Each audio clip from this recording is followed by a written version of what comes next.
L'ADRIC met en vedette les jeunes innovateurs et innovatrices de partout au Québec, ceux issus du milieu universitaire, mais ceux aussi au secondaire qui ont réalisé des projets d'expo-sciences extraordinaires.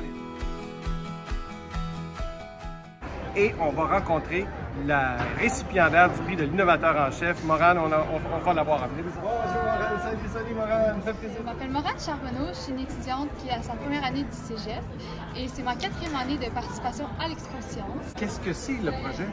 En fait, c'est une application mobile pour venir en aide aux personnes avec une maladie auto-immune. Plus précisément, en fait, les maladies auto-immunes, ça varie beaucoup, c'est dur à gérer. Donc moi, j'ai voulu trouver une solution à ce problème, parce que je suis moi aussi atteinte d'une maladie auto-immune. Et donc, j'ai trouvé que faire une application mobile, ça serait la solution la plus pratique, efficace et agréable à utiliser. Alors voilà. À la base, c'est juste, ça m'a vraiment intéressée. J'étais en voir un projet scientifique, je vais pouvoir faire de la recherche, faire des solutions. Donc, c'est vraiment tout l'univers qui m'a intéressée. Puis là, après, pourquoi je l'ai refait les autres années? Tu rencontres des personnes incroyables, tu grandis vraiment. Ça crée comme un énorme bagage pour le futur. Donc, je recommande à tout le monde. C'est sûr qu'avec mon projet, j'aimerais ça pouvoir le commercialiser mon application. Ce serait vraiment un rêve. 5 à 8 % de la population mondiale est atteinte d'une maladie auto-immune qui est en fait une défaillance du système immunitaire qui vient attaquer une partie du corps. Ce type de maladie varie constamment au fil du temps et les causes de son origine sont propres et multiples à chaque individu. En raison de cette complexité, la médecine ne va pas se pencher sur la source du problème, mais plutôt tenter d'en diminuer les symptômes par la médication. Outre l'approche médicale, plusieurs études ont également démontré que les habitudes de vie, entre autres l'alimentation, le stress, ont un impact direct sur les symptômes d'une personne avec une maladie auto-immune.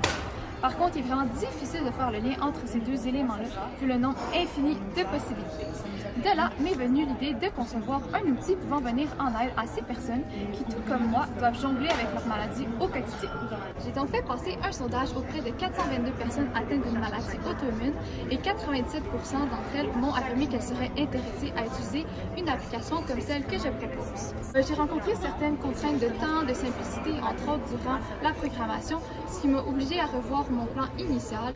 Donc j'ai fait plusieurs simulations et pour obtenir un prototype relativement simple et efficace à utiliser.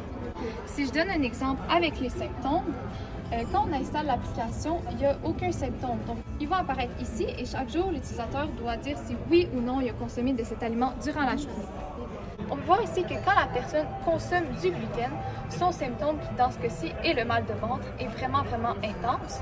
Et quand elle arrête drastiquement d'en consommer, il va vraiment diminuer. Donc on peut voir le lien entre les symptômes et l'habitude de vie. J'ai trouvé 28 personnes dans mon réseau de contacts qui ont accepté de tester l'application. 54 % des participants qui ont trouvé que l'application les a très bien ou bien aidés à établir des liens entre leurs symptômes et leurs habitudes de vie.